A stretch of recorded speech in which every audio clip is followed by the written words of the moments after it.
सभी भाई बहनों को शालोम। प्रभु आप सबको आशीष दे। आइए हम अपने स्थानों पर खड़े हो जाएंगे। मेरे साथ निकालें भजन संहिता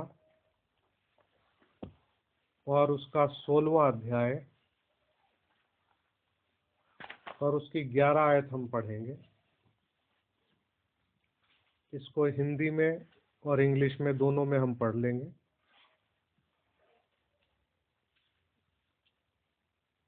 तू मुझे जीवन का रास्ता दिखाएगा,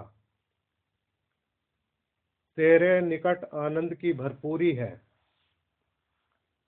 तेरे दाहिने हाथ में सुख सर्वदा बना रहता है। इंग्लिश में पढ़ेंगे। Thou wilt shew me the path of life. In thy presence is fullness of joy. At the right hand there are pleasure for evermore. परमेश्वर के पवित्र वचन के पढ़े और सुने जाने पर उसकी आशीष हो। आमीन। आइए प्रार्थना में चले। प्यारे अनुग्रहकारी दयालु स्वर्गीय पिता, प्रभु यीशु मसीह आपका धन्यवाद देते हैं आज की सुबह के समय के लिए, आपके अनुग्रह और दया के लिए। आपने प्रभु हमें दूर और पास से यहाँ पर इकट्ठा किया है कि आपके नाम में हम जमा होकर के आपके साथ प्रभु फेलोशिप कर सकें। इसके लिए आपके धन्यवादित और आभारी है। प्यारे प्रभु यीशु मसीह, आपका पवित्र वचन पढ़ा गया है, इसके लिए हृदय से आपको धन्यवाद देते हैं। आपकी आशीष इस पढ़े गए वचन पर चाहते हैं।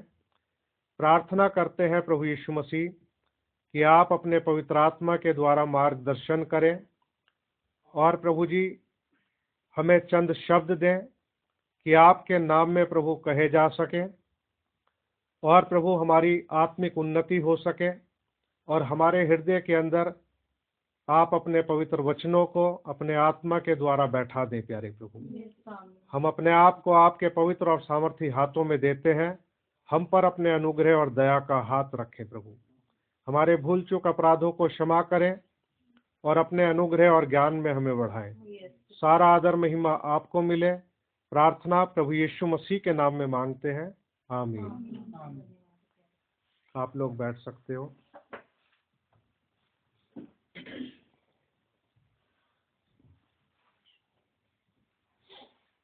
आज का ये ऑडियो YouTube पर अपलोड किया जाएगा और यदि किसी भी सुनने वाले भाई बहन को इससे कुछ लाभ होता है तो आगे इसको शेयर कर सकते हैं ताकि परमेश्वर के वचन का लाभ और लोगों तक भी पहुंच सके। प्रभु आप सबको आशीष दे। आज का जो विषय है उसका नाम है जीवन का रास्ता, द पाथ ऑफ लाइफ। आज इस विषय पर हम थोड़े से समय के लिए विचार करेंगे। प्रभु अनुग्रह करें।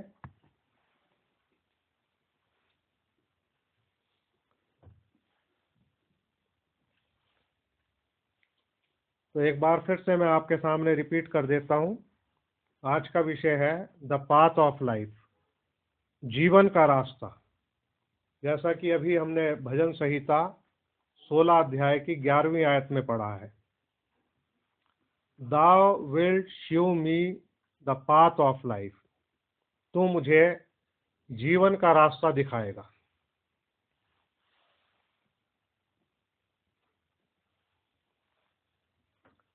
जैसा कि हम सभी लोग इस बात को जानते हैं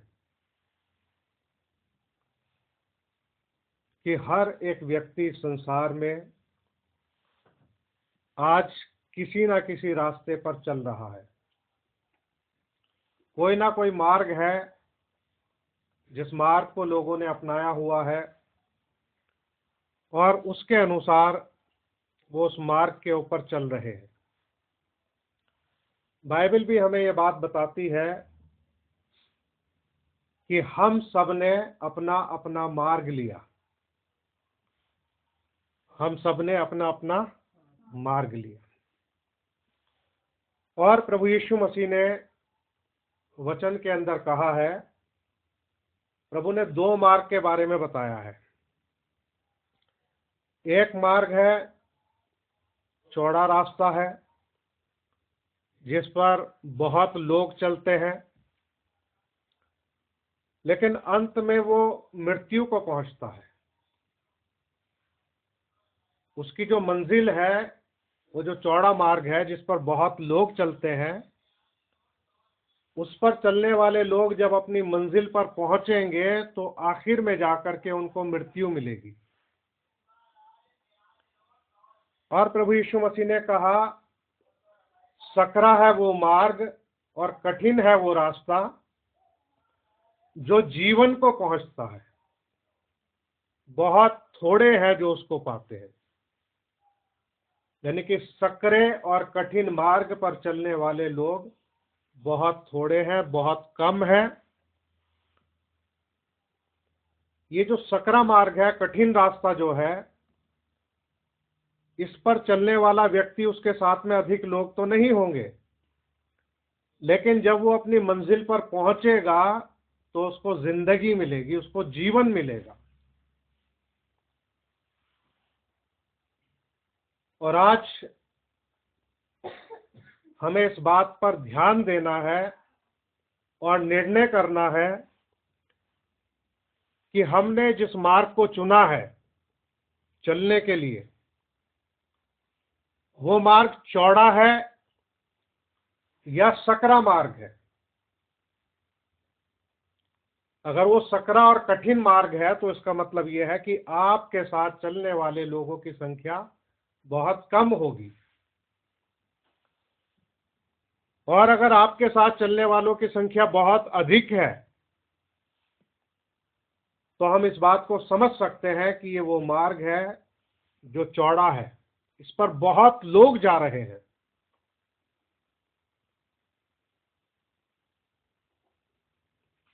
लेकिन जीवन कहां पर मिलेगा? जो इंसान सकरे और कठिन मार्ग पे चलेगा, क्योंकि प्रभु ने यही कहा, सकरा है वो मार्ग, कठिन है वो रास्ता जो जीवन को पहुंचाता है, बहुत थोड़े हैं जो उस पर चलते हैं। हमारा विषय जो है वो यही है, जीवन का रास्ता, द पाथ ऑफ लाइफ।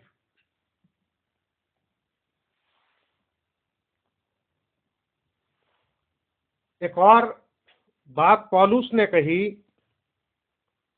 वो हम पढ़ लेते हैं। पहला कुरिन्थियों उसका 15वां अध्याय और उसकी 19वीं आयत।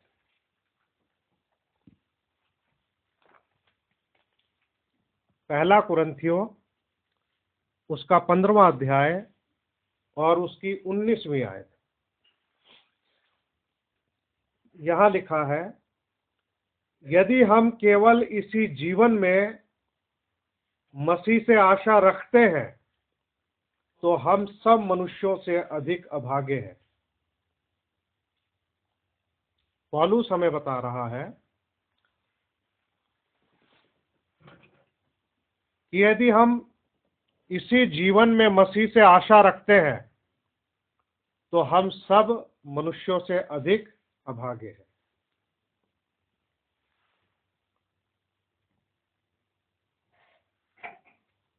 क्योंकि हम इस बात को जानते हैं,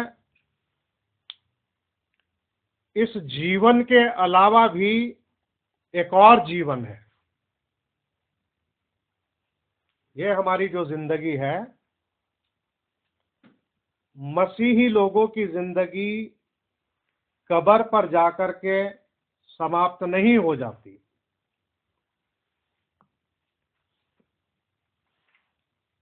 पौलुस कहता है, यदि हम केवल इसी जीवन में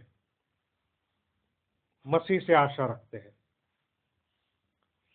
अगर हमारा मसीह पर विश्वास या हमारा प्रेम सिर्फ इतना ही है कि हम इस संसार में रहते हैं, हमें प्रभु ने एक देह दी है और जिसकी एक सीमा निर्धारित है, 70 साल या बल के कारण 80 साल। और यदि हम अपनी प्रार्थनाओं में प्रभु से सिर्फ इतना ही मांगते हैं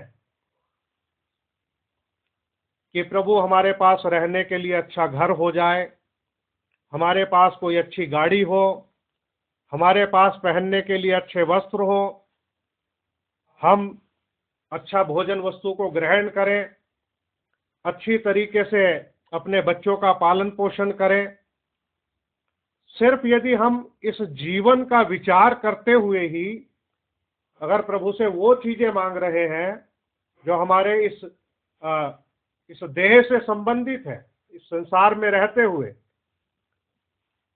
अगर हमें सिर्फ इतनी ही आशा है, तो हम सब मनुष्यों से अधिक अभागे हैं।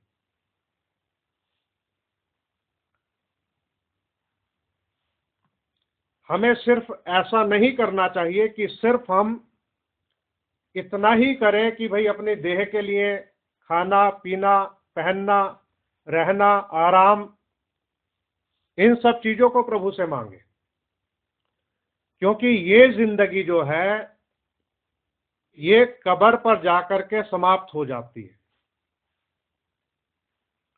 ये तो बाइबल की एक सीमा ठहराई हुई है कि मनुष्य की जिंदगी 70 साल होगी या बल के कारण 80 साल। और जैसे आप जानते हैं कि प्रभु के अनुग्रह से कुछ 80 से ऊपर भी निकाल देते हैं समय।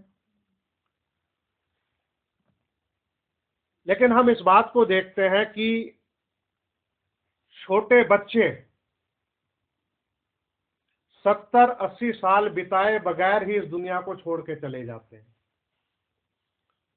बहुत सारे जवान जो हैं वो 70-80 साल बिताए बगैर ही दुनिया को छोड़ के चले जाते हैं। कितने अधेड़ व्यक्ति होते हैं जो 50 की एज में, 40 की एज में, 60 की एज में इस दुनिया को छोड़ के चले जाते हैं। अगर हमारा जीवन ठीक ठाक चलता रहा, किसी हादसे का शिकार नहीं हुए, कोई गंभीर बीमारी नहीं हुई, किसी ने हमको मारा नहीं, मतलब एक स्वाभाविक रीति से अगर हम रहे तो हम 70 या 80 साल जी सकते हैं। लेकिन इसकी कोई गारंटी नहीं है कि हम पहले नहीं मर सकते। ऐसी कोई गारंटी नहीं है किसी मनुष्य के लिए। मतलब मौत जो है इंसान के पास कभी भी आ सकती है, वो कभी भी किसी का दरवाजा खटखटा सकती है। तो जब हमारा ये जीवन समाप्त होता है, जिस दिन हम कह लीजिए अगर मसीह में है तो सो जाएंगे, संसार की रीति पर है तो मर जाएंगे। हमारा प्राण जो है, आत्मा शरीर से निकल गया, उस अवस्था को ही मृत्यु कहते हैं। तो ऐसे समय में क्या होगा? हमारे प्रियजन हमें कब्रिस्तान तक ले जाएंगे, दफन करके आ जाएंगे, थोड़े दिन बात करेंगे, उसके बाद सब भूल जाएंगे। यही होता है। तो इसीलिए पौलुस कहता है कि यदि हम सिर्फ इसी जीवन में मसीह से आशा रखते हैं। प्रभु हमारा क्या कहता है? प्रभु यीशु मसीह ने कहा, यदि कोई मुझ पर विश्वास करता है, अगर वो मर भी जाए तो जी उठेगा, और अगर जीवता है तो अनंत काल तक ना मरेगा। तो प्रभु यीशु मसीह पर जो विश्वास करते हैं उनके पास क्या आश्वासन है कि यदि अगर वो मर भी जाए तो अभी जी उठेगा। यानी कि जो लोग जी उठेंगे, पहले पुनरुत्थान के जो भागी होंगे, वो लोग मसीह के साथ इसी पृथ्वी के ऊपर 1000 साल तक राज्य करेंगे। तो हमें अपने आत्मा की चिंता करनी चाहिए, क्योंकि आत्मिक व्यक्ति जो है वो आत्मा की बातों पर मन लगाता है। शारीरिक व्यक्ति जो है वो शरीर की बातों पर मन लगाता है। हमारा मन जो है वो कहाँ लगा हुआ है? क्या हमारा मन शरीर पर लगा हुआ है या हमारा मन आत्मा पर लगा हुआ है? आत्मिक बातों की हम अधिक चिंता करते हैं। इस बात को हमें सोचना चाहिए, क्योंकि विषय हमारा है द पाथ ऑफ लाइफ, जीवन का रास्ता। जिंदगी से संबंधित बातें। आइए, इससे पहले कि हम लोग इस विषय में थोड़ा आगे बढ़े, क्योंकि यहाँ पर अगर बात लाइफ की हो रही है तो थोड़ा सा सिर्फ ध्यान खींचने के लिए कि प्रभु हमारा इस दुनिया का जो जीवन है, जिंदगी जो है, इसके विषय में प्रभु का वचन क्या कहता है, उसको थोड़ा सा हम देखें कुछ आयतों के द्वारा। सबसे पहले निकालें भजन संहिता, उसका 89 अध्याय, चैप्टर नंबर 89, उसकी आयत है 47, verse 47। Chapter number 89, verse number है 47, 47वीं आयत। इसमें लिखा हुआ है, इसका ए पार्ट हम देखेंगे। मेरा स्मरण कर कि मैं कैसा अनित्य हूं। इंग्लिश में लिखा हुआ है, remember how short my time is, कि मेरा जो समय जो है वो कितना थोड़ा है। Remember how short my time is, मेरा स्मरण कर कि मैं कैसा अनित्य हूं। तो मनुष्य का जो जीवन है, उसका जो समय है, वो टाइम कैसा है? शॉर्ट है, छोटा समय है, थोड़ा समय है मनुष्य का। इसीलिए भजन संहिता में लिखा है कि हमें हमारे दिन गिनने की समझ दे ताकि समझदार हो जाए। टाइम शॉर्ट है। आजकल तो ऐसा लगता है कि बहुत जैसे बड़ी तेज गति से समय बीतता चला जा रहा है। आइए हमने ये हवाला पढ़ लिया, एक और पढ़ेंगे, याकूब की पत्री, उसका 4था अध्याय,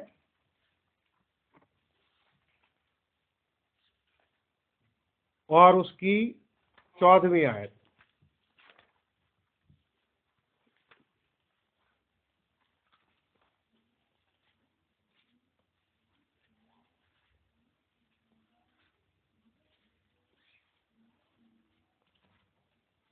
यहां लिखा है, और यह नहीं जानते कि कल क्या होगा। सुन तो लो, तुम्हारा जीवन है ही क्या। तुम तो भाप के समान हो, जो थोड़ी देर दिखाई देती है फिर लोप हो जाती है।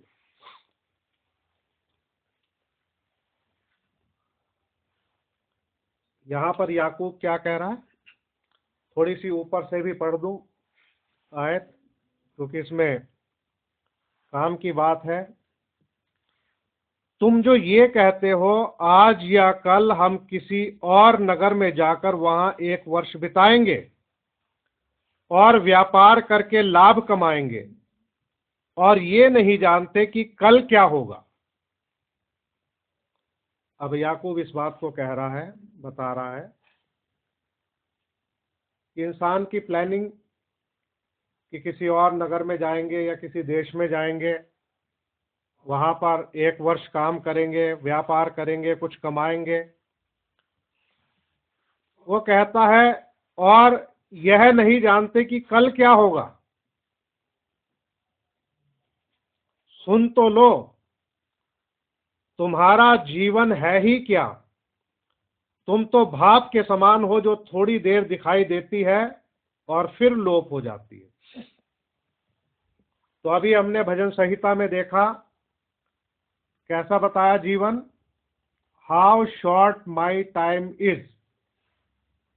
और यहां पर याकूब बता रहा है भाप के समान है। भाप थोड़े समय के लिए दिखाई देती है और फिर क्या होती है, लोप हो जाती, फिर नहीं दिखाई देती। आपने व्यक्तिगत जीवन में ये अनुभव किया होगा, आपने भाप देखी होगी, थोड़े समय के लिए दिखाई देती है और फिर वो लोप हो जाती, फिर दिखाई नहीं देती।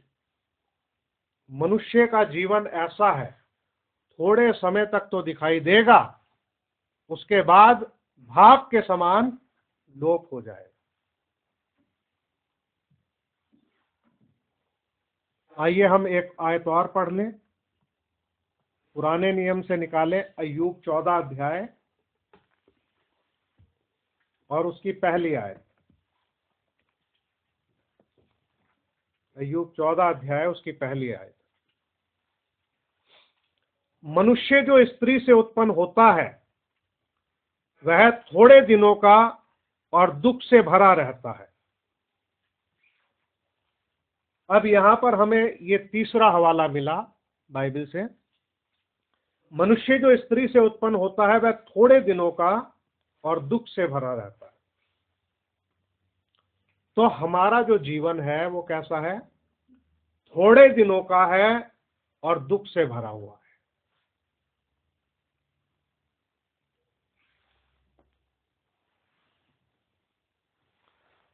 अब इस जिंदगी के ऊपर, इस जीवन के ऊपर इंसान क्या घमंड करे।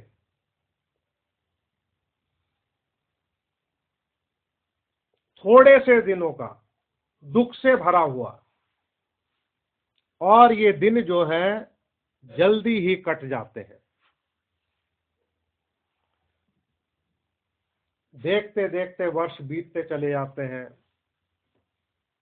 मनुष्य पढ़ाई में लगा रहता है, फिर ट्रेनिंग में लग जाता है, फिर काम में आ जाता है, फिर घर बना लेता है, बच्चे पैदा हो जाते हैं, और ऐसे ही उसका जीवन क्या होता है, देखते देखते जब वो सोचता है कि मैं थोड़ा सा आराम कर लूं, कुछ ऐसा सोच लूं, तब तक उसके जाने का समय आ जाता है।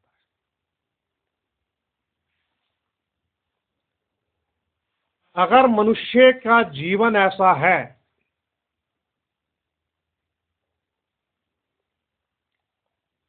तो हम सबको क्या चाहिए, हमें जीवन का रास्ता चाहिए।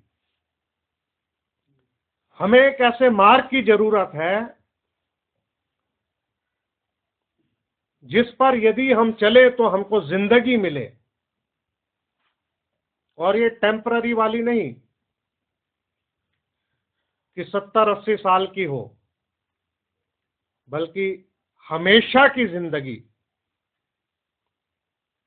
हमारे पास हमेशा की जिंदगी होनी चाहिए। हमारे जिंदगी के अंदर, जीवन के अंदर सबसे महत्वपूर्ण बात यह है, मनुष्य को सबसे पहला काम जो करना चाहिए इस पृथ्वी पर, वो अपना उद्धार सुनिश्चित करना चाहिए। सबसे पहले इस काम को निपटाना चाहिए कि इंसान का उद्धार जो है वो सुनिश्चित हो जाए। उसके बाद वो अपने काम काज करता रहे, पढ़ने वाला पढ़ता रहे, नौकरी वाला नौकरी करे, क्योंकि उसका उद्धार हो चुका है, उसके पास अनंत जीवन है। उसको किस बात की चिंता। अगर ये धरती का जीवन समाप्त होगा भी तो जब प्रभु का आगमन होगा तो वो जी उठेगा, क्योंकि उसके पास क्या है, हमेशा की जिंदगी है, अनंत जीवन है उसके पास।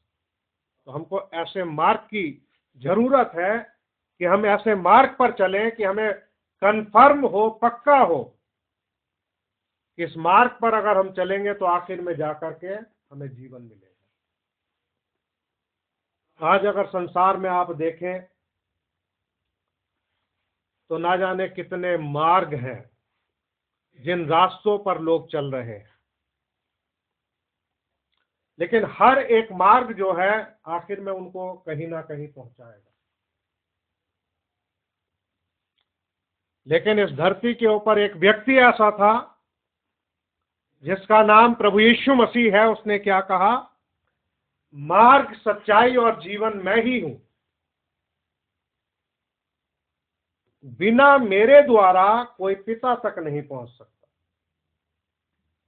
अगर पिता तक पहुंचना है, सर्वशक्तिमान प्रभु परमेश्वर तक पहुंचना है, तो प्रभु ने कहा मार्ग मैं हूं, बिना मेरे द्वारा कोई पिता तक नहीं पहुंच सकता।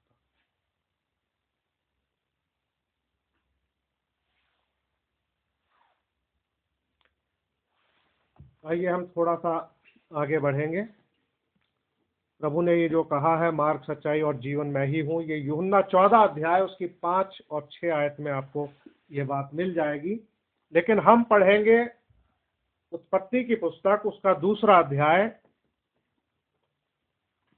और उसकी 15 से 17 आयत तक।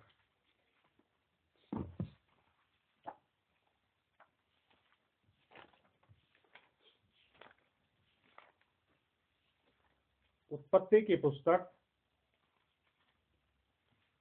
उसका 2 अध्याय, आयत पढ़ेंगे 15 से 17। तब यहोवा परमेश्वर ने आदम को लेकर अदन की वाटिका में रख दिया कि वह उसमें काम करे और उसकी रक्षा करे। और यहोवा परमेश्वर ने आदम को यह आज्ञा दी, तू वाटिका के सब वृक्षों का फल बिना खटके खा सकता है, पर भले या बुरे के ज्ञान का जो वृक्ष है उसका फल तू कभी ना खाना, क्योंकि जिस दिन तू उसका फल खाएगा उसी दिन अवश्य मर जाएगा।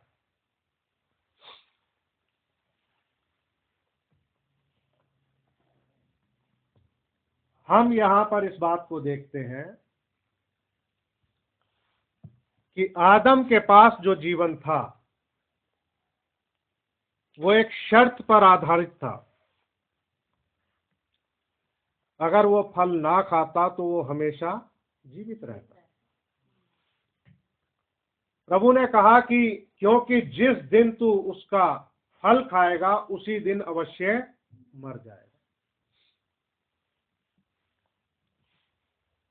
और यहां पर हम देखते हैं प्रभु ने उनकी सुरक्षा के लिए अपना वचन दे दिया था। वचन रूपी बाड़ा उनके चारों तरफ बांध दिया था ताकि वो वचन रूपी बाड़े में रहे और सुरक्षित रहे।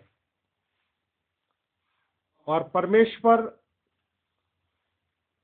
दिन के ठंडे समय में उनसे मुलाकात करने के लिए आया करता था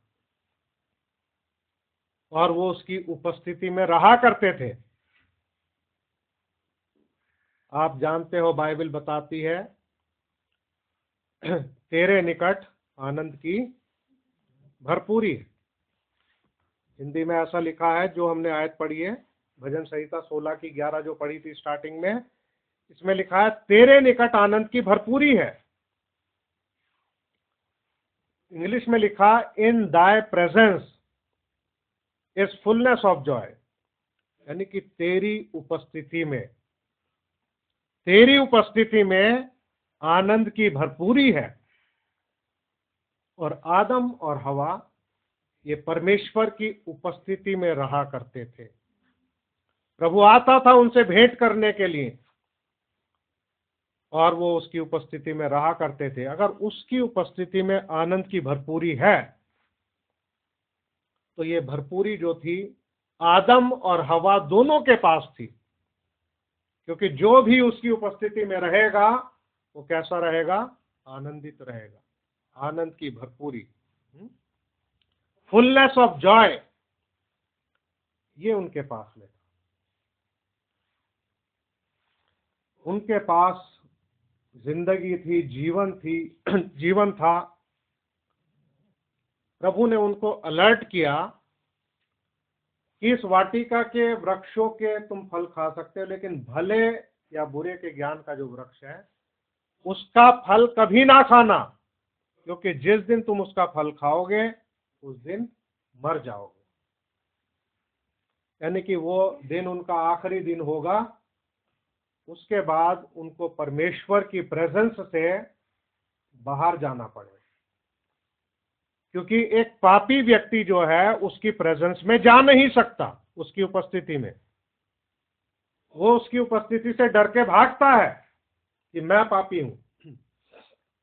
तो यहां पर हम इसमें देखेंगे, उत्पत्ति 3 अध्याय उसकी 8वीं आयत जरा हम पढ़ेंगे। माफ कीजिए, 8वीं आयत है।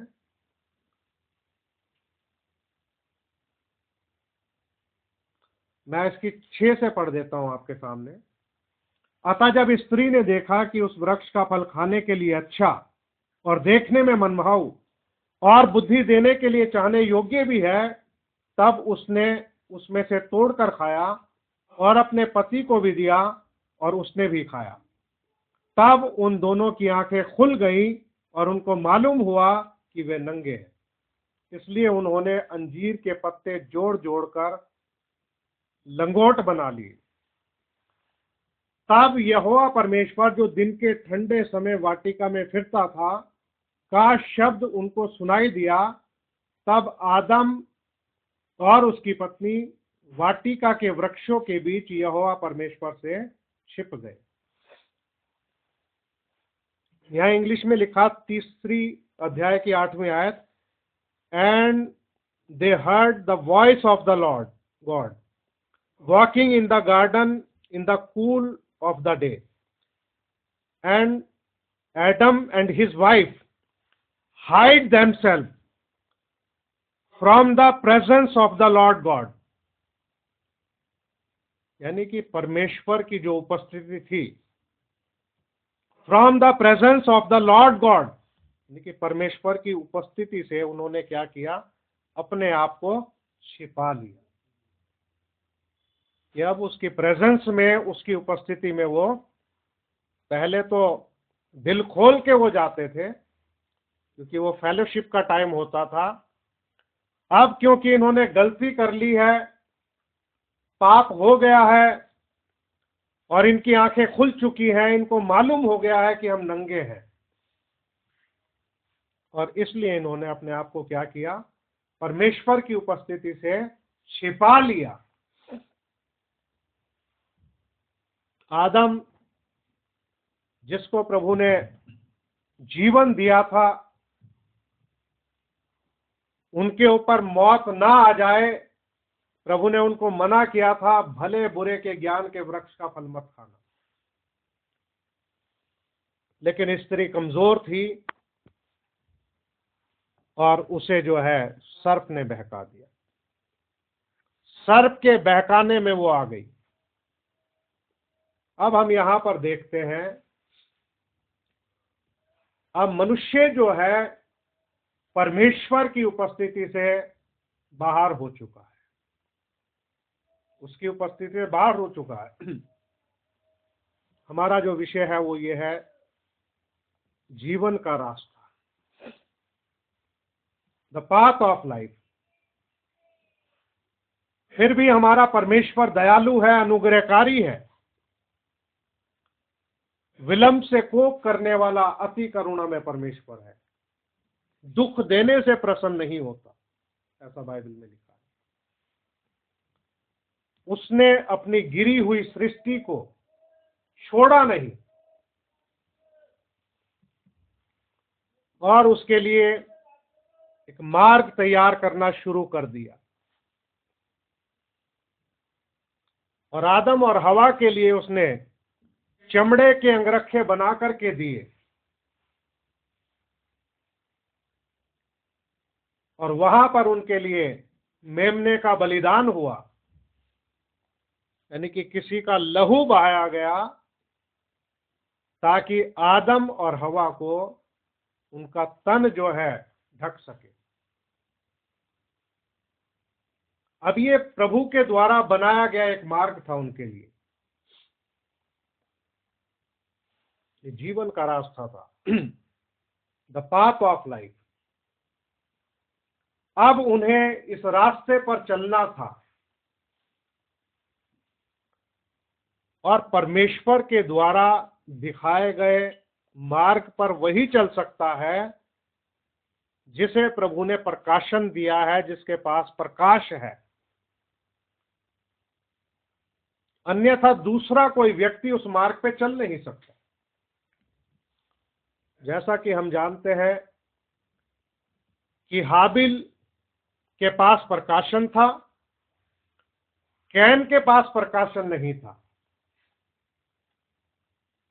कैन ने अपने तरीके से परमेश्वर को प्रसन्न करने की कोशिश की, उसने अपने तरीके से भक्ति की, अपने हिसाब किताब लगा करके उसने परमेश्वर के लिए भेंट अर्पित की।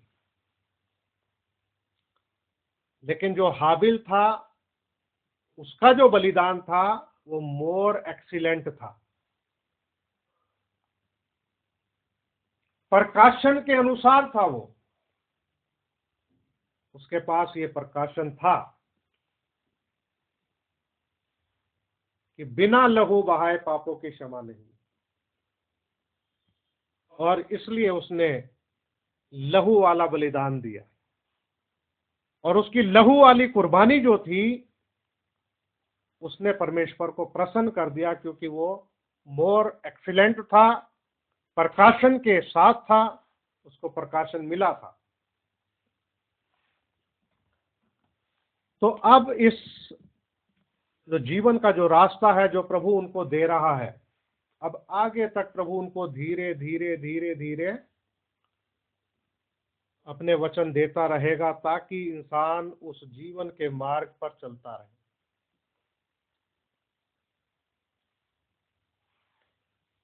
भजन संहिता में एक कितनी अच्छी आयत लिखी जो हमने पढ़ी है, Thou wilt show me the path of life।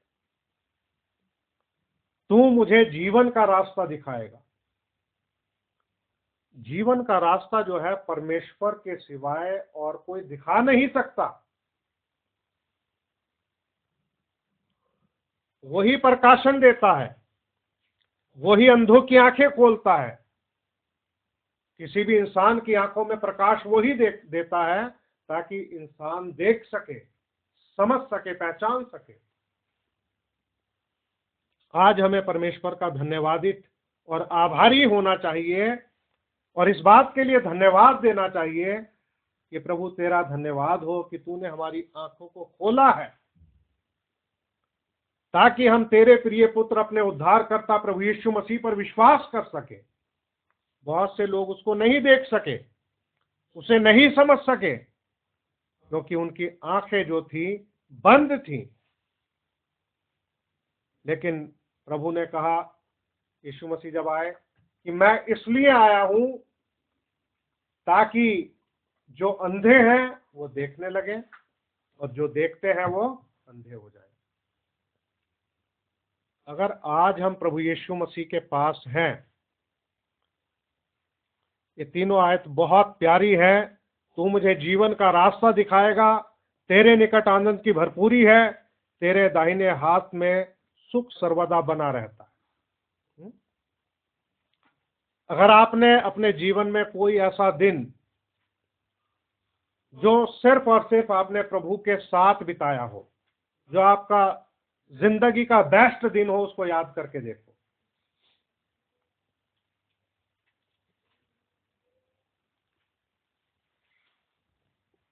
कि प्रभु के साथ में रहना कितनी अच्छी बात है। संसार के लोग तो शाम के समय दारू पिएंगे, कुछ घंटों के बाद में उनका नशा उतर जाएगा, फिर दारू के लिए भागेंगे, सेटिस्फैक्शन नहीं मिलेगा। संसार की चीजों से कभी संतुष्टि नहीं मिलती। आपका दिमाग साथ नहीं देगा, आपका शरीर साथ नहीं देगा आपका, लेकिन कभी सेटिस्फाइड नहीं होंगे आप। संसार में लोग जैसे फिल्में देखने वाले हैं, वो लगातार एक के बाद एक फिल्में देख लेते हैं, वो संतुष्ट नहीं होते कभी। आप कुछ भी देख लो संसार की चीज उठा के, लेकिन प्रभु के निकट जो है आनंद की भरपूरी है उसकी उपस्थिति में। और लिखा, तेरे दाहिने हाथ में सुख सर्वदा बना रहता है। कितना अच्छा लगता है, कितना मधुर लगता है।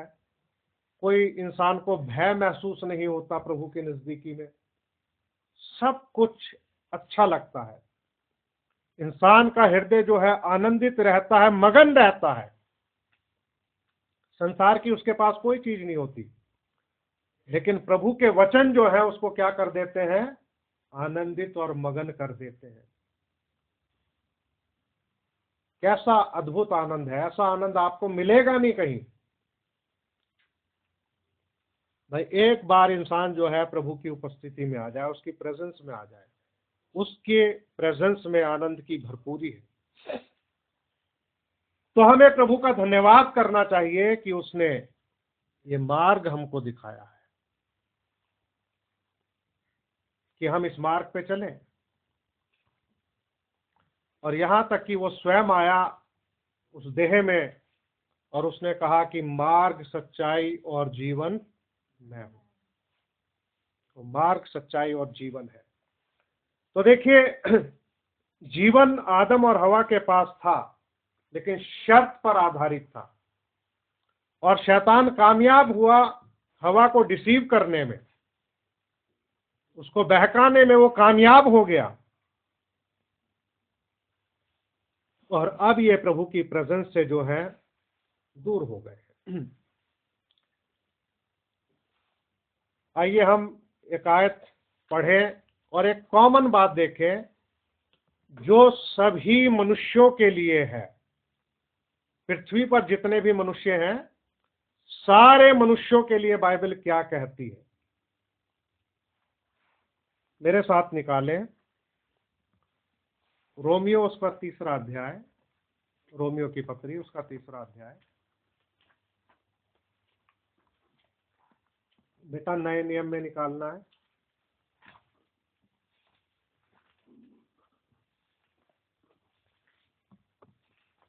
किताबें दिमाग में याद करो, मन मन में। मत्ती, मरकुस, लूका, यूहन्ना, प्रेरितों के काम, उसके बाद में रोमियो। ऐसे निकालते हैं बेटा, मन मन में बोल देते हैं यहाँ पर। अच्छा, रोमियो 3 अध्याय और उसकी 11 आयत से लेके हम लोग पढ़ेंगे। 10 से पढ़ देता हूं। जैसा लिखा है, कोई धर्मी नहीं, एक भी नहीं। तो बाइबल देखिए क्या बता रही है, कोई धर्मी नहीं, एक भी नहीं, कोई समझदार नहीं, कोई परमेश्वर का खोजने वाला नहीं, सब भटक गए हैं, सब के सब निकम्मे बन गए हैं, कोई भलाई करने वाला नहीं, एक भी नहीं। उनका गला खुली हुई कब्र है, उन्होंने अपनी जीभों से छल किया है, उनके होठों में सांपों का विष है, उनका मुंह श्राप और कड़वाहट से भरा है, उनके पांव लहू बहाने को फुर्तीले हैं, उनके मार्गों में नाश और कलेश है, उन्होंने कुशल का मार्ग नहीं जाना। तो यहाँ पर आप देखिए लिखा है कि उन्होंने कुशल का मार्ग नहीं जाना। उनकी आंखों के सामने परमेश्वर का भय नहीं।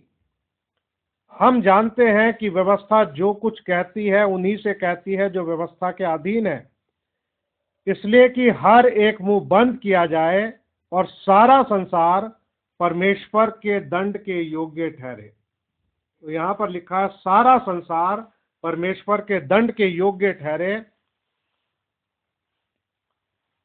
क्योंकि व्यवस्था के कामों से कोई प्राणी उसके सामने धर्मी नहीं ठहरेगा, इसलिए कि व्यवस्था के द्वारा पाप की पहचान होती है।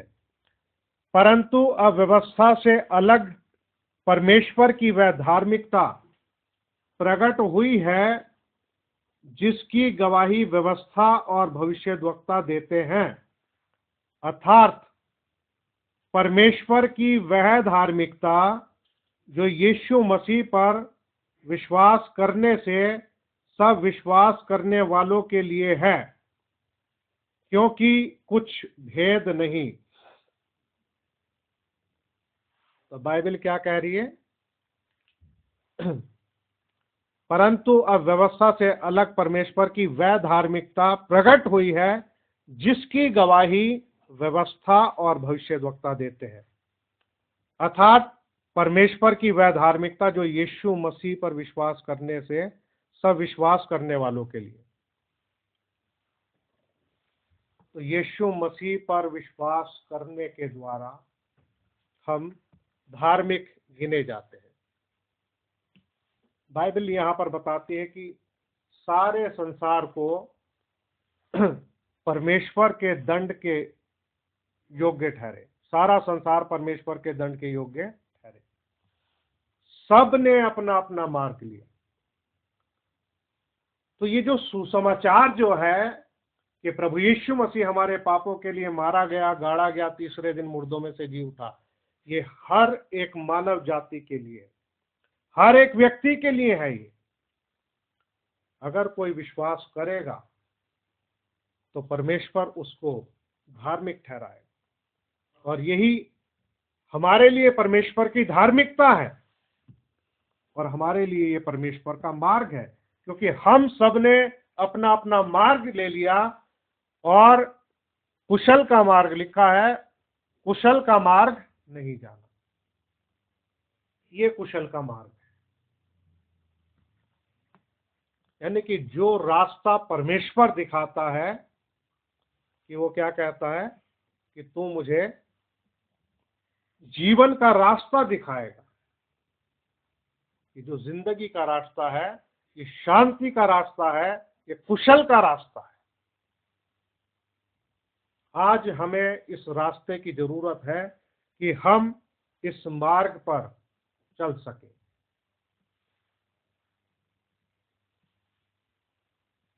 और इस मार्ग पर चलने के लिए हमें परमेश्वर के पवित्र वचन पर, इस बाइबल पर विश्वास करना होगा और विश्वास से इस वचन को ग्रहण करना होगा और इसका अनुकरण करना होगा। और इसका अनुकरण भी हम तभी कर सकते हैं यदि हम प्रभु से प्रकाशन मांगे कि प्रभु अपने वचन के अनुसार चलने के लिए आप हमें बुद्धि और समझ दें, हमारी आंखों को खोलें, हमें अपना मार्ग दिखाएं, अपने आत्मा के द्वारा हमारा मार्गदर्शन करें, क्योंकि बिना पवित्र आत्मा के द्वारा हम चल नहीं सकते। क्योंकि प्रभु यीशु मसीह ने कहा, पवित्र आत्मा आएगा, वो तुम्हें सब सत्य का मार्ग बताएगा। वो अपनी ओर से कुछ नहीं कहेगा, लेकिन जो कुछ सुनेगा वही कहेगा। तो पवित्र आत्मा हमारा मार्गदर्शक है और प्रभु विश्वास करने वालों को पवित्र आत्मा देता है। जब लोगों ने पतरस से और शेष प्रेरितों से पूछा कि हे भाइयों, हम उद्धार पाने के लिए क्या करें, तो क्या कहा गया? पश्चाताप करो, अपने अपने पापों के मोचन के लिए यीशु मसीह के नाम में बपतिस्मा लो, तब तुम पवित्र आत्मा का दान पाओगे। क्योंकि ये प्रतिज्ञा तुम्हारे लिए, तुम्हारी संतानों के लिए और उन सब दूर दूर के लोगों के लिए भी है जिनको प्रभु हमारा परमेश्वर अपने पास बुलाएगा।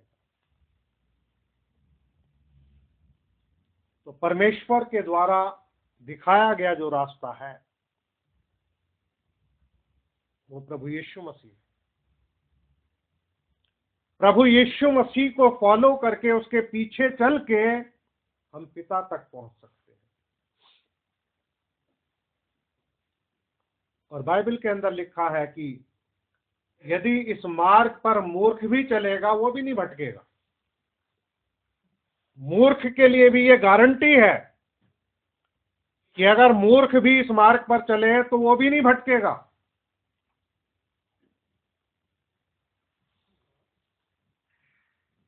इस वचन का अनुकरण करने के लिए हमें बुद्धि और प्रकाश की जरूरत है और व्यक्तिगत रीति से हमारा संबंध परमेश्वर के साथ अच्छा होना चाहिए। क्योंकि जो रिलेशनशिप जो था, जो रिश्ता जो था, वो बागे अदन में टूट गया था। आदम जो है परमेश्वर की उपस्थिति से अलग हो गया था और हमेशा परमेश्वर ने यही चाहा है कि वो रिश्ता जो है वापस बन जाए, दोबारा बन जाए। इसलिए जो 10 आज्ञाएं जो दी गई हैं मानने के लिए, उन 10 आज्ञाओं में से 4 आज्ञाएं जो हैं वह हमारे संबंध को परमेश्वर के साथ बेहतर करती हैं। इसलिए उसने कहा कि मेरे सिवाय तुम्हारे लिए कोई दूसरा ईश्वर ना हो। बाइबल में लिखा, सुन हे इस्राएल सुन, प्रभु हमारा परमेश्वर एक ही प्रभु है। तो इस्राएल का परमेश्वर एक ही है।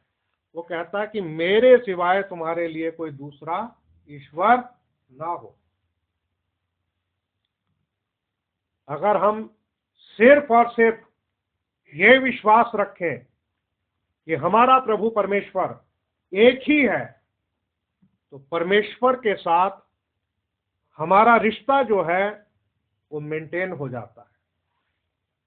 प्रभु कहता है कि तुम किसी मूरत या सूरत गढ़ के मत बनाना और ना उसकी उपासना करना। तो प्रभु ये नहीं चाहता कि उसकी कोई गढ़ के मूरत बनाई जाए या उसको कोई आकार दिया जाए या उसको किसी चीज के तुल्य समझा जाए। इसीलिए उसने कहा, ना पृथ्वी की, आकाश की, कहीं की नहीं, समुद्र की, किसी चीज का कोई आकार नहीं बनाना, क्योंकि हम परमेश्वर को ऐसा नहीं कह सकते कि वो पेड़ के तुल्य है, मछली के तुल्य है या किसी और के तुल्य है। वह अदृश्य परमेश्वर है। तो वो क्या कहता है कि तुम मूरत ना बनाना, ना उसकी उपासना करना। क्यों कहता है वो ऐसा? वो इसलिए कहता है क्योंकि हम उसे कोई रूप आकार नहीं दे सकते कि वो ऐसा दिखता है या ऐसा है। तो जब हम इस काम को करते हैं तो हमारा उसके साथ में रिश्ता क्या हो जाता है? स्टैब्लिश हो जाता है, मेंटेन हो जाता है। फिर लिखा है कि अपने परमेश्वर का नाम व्यर्थ ना लेना, यानी कि झूठी बात पर उसका नाम नहीं लेना।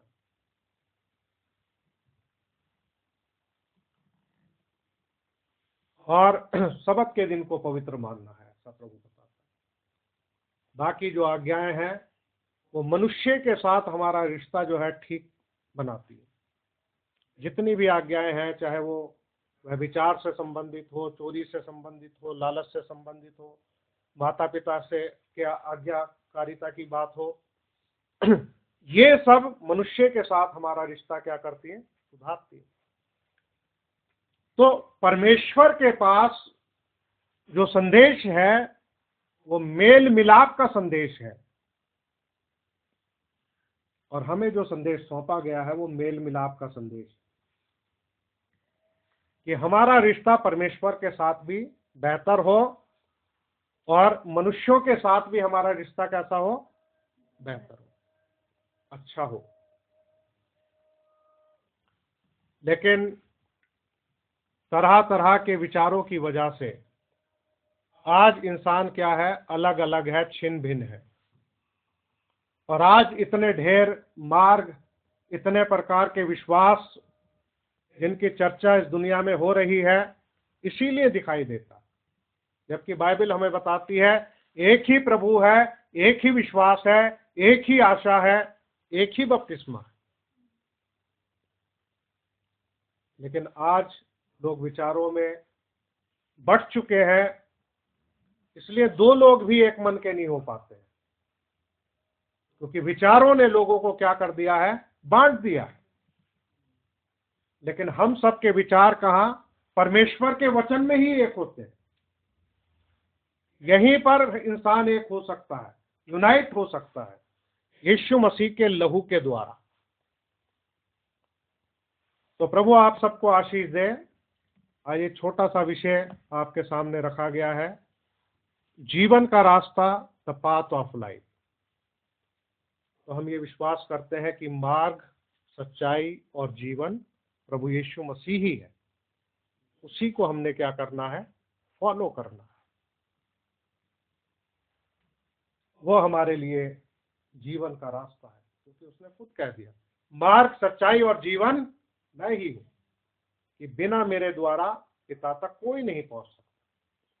प्रभु आप सबको आशीष दे। आइए हम अपने स्थानों पर खड़े हो जाएंगे।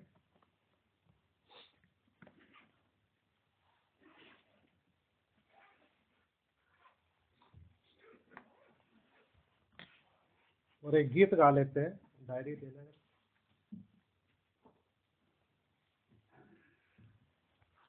उसके बाद प्रार्थना करेंगे।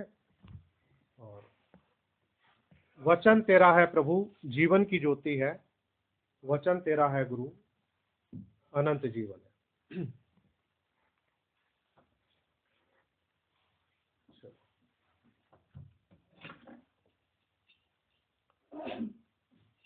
शुरू कीजिए। वचन तेरा है प्रभु, जीवन की ज्योति है, वचन तेरा है गुरु, अनंत जीवन है, वचन तेरा है प्रभु, जीवन की ज्योति है, वचन तेरा है गुरु, अनंत जीवन है, दिव्य वचन तेरा, भक्ति से सुन लूंगा, मधुर वचन तेरा, दिल से मैं मानूंगा, दिव्य वचन तेरा, भक्ति से सुन लूंगा, मधुर वचन तेरा, दिल से मैं मानूंगा, वचन तेरा है प्रभु, जीवन की ज्योति है, वचन तेरा है गुरु,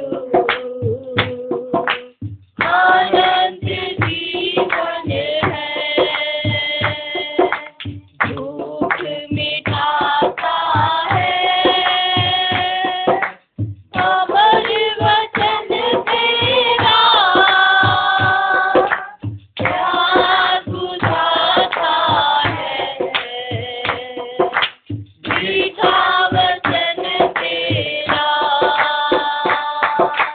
दुख मिटाता है, अमर वचन तेरा, प्यास बुझाता है, मीठा वचन तेरा, दिव्य वचन तेरा, भक्ति से सुन लूंगा, मधुर वचन तेरा, दिल से मैं मानूंगा, वचन तेरा है प्रभु, जीवन की ज्योति है, वचन तेरा है गुरु, अनंत जीवन है, अनंत जीवन है, अनंत जीवन है।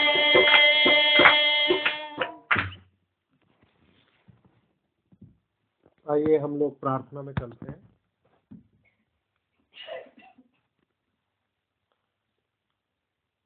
प्यारे अनुग्रहकारी दयालु स्वर्गीय पिता प्रभु यीशु मसीह, आपका एक बार फिर से हृदय से धन्यवाद देते हैं प्रभु। आपने अपने अनुग्रह और दया से खुदाबंद हमें इस सुबह हमारे प्राणों की खुराक अपना वचन दिया है, इसके लिए हम धन्यवादित और आभारी हैं। प्यारे प्रभु, होने दे कि हमारे जीवन के लिए आपका ये पवित्र वचन लाभकारी हो प्रभु, और हम प्रभु इसको अपने हृदय की पटिया पर लिख सके प्रभु। और प्रभु इस जीवन के रास्ते के बारे में प्रभु हम मनन कर सके। प्यारे प्रभु, आपसे प्रार्थना करते हैं कि अपने पवित्र आत्मा के द्वारा प्रभु आप हम सबों की सहायता और मदद करना। प्यारे प्रभु, प्यारे प्रभु, आपके खुदावन वचन में विशाल बुद्धि का भंडार है प्रभु जी। इसलिए प्रभु हम आपसे दुआ करते हैं कि हम पर अपने अनुग्रह का हाथ रखना, हमें बुद्धि देना प्रभु जी, और प्रभु हमारी सहायता करना प्रभु, कि आपके पवित्र वचनों को अपने हृदय में हम बसा सकें। प्यारे प्रभु जी, जो भाई बहन आज आए प्रभु, इनको बहुत आज से आशीष देना प्रभु जी। मैं धन्यवाद देता हूँ उन भाई बहनों के लिए जो फोन के माध्यम से जुड़े और उन्होंने प्रभु फोन पर खुदावंद इस संदेश को सुना। प्रभु आप उनको बहुत आज से आशीष देना। मेरी प्रार्थना है प्रभु यीशु मसीह, जो लोग प्रभु यूट्यूब के माध्यम से प्रभु इस संदेश को सुनते हैं, जिन तक ये संदेश पहुंचता है प्रभु, मेरी दुआ है उनको बहुत आज से आशीष देना प्रभु, और अपनी शांति देना। प्यारे प्रभु जी, मेरी दुआ है प्रभु जी, खुदावंद तमाम लोगों के हृदय से आप बात करना प्यारे प्रभु जी, कि वो सिर्फ और सिर्फ प्रभु यीशु मसीह खुदावंद आपके पीछे चल सके प्रभु, आपके फॉलोअर बन सके प्रभु, आपके पवित्र वचन को जी सके प्यारे प्रभु जी। खुदावंद मेरी दुआ है अपने वचन के द्वारा अपने तमाम बच्चों को प्रभु आप आशीषित करें प्रभु जी। हम अपने आप को आपके पवित्र हाथों में देते हैं, प्रार्थना करते हैं प्रभु, जब वापसी में लोग अपने घरों को जाते हैं आप मार्गदर्शन करना और सुरक्षित पहुंचाना प्रभु। सब भाई बहनों को आपने अभी तक संभाला प्रभु, इसके लिए बहुत बहुत धन्यवादित और आभारी है प्रभु, और आपका अनुग्रह चाहते हैं प्यारे प्रभु जी। हम प्रभु सारी भली बातों के लिए आपको धन्यवाद देते हैं, अपने आप को आपके पवित्र और सामर्थी हाथों में सौंप देते हैं प्रभु। खुदावंद आप हमारी मदद करना प्रभु, हम फिर से मिलें और खुदावंद आपकी महिमा की बातें करें और एक दूसरे की उन्नति का कारण बने। इस प्रार्थना को प्रभु यीशु मसीह के नाम में मांगते हैं, आमीन। अब हमारे प्रभु यीशु मसीह का अनुग्रह अब से लेके हमेशा तक कुल ईमानदारों पर और इस छोटे से झुंड पर होता रहे, आमीन। सभी भाई बहनों को शालोम। प्रभु आप सबको आशीष दे।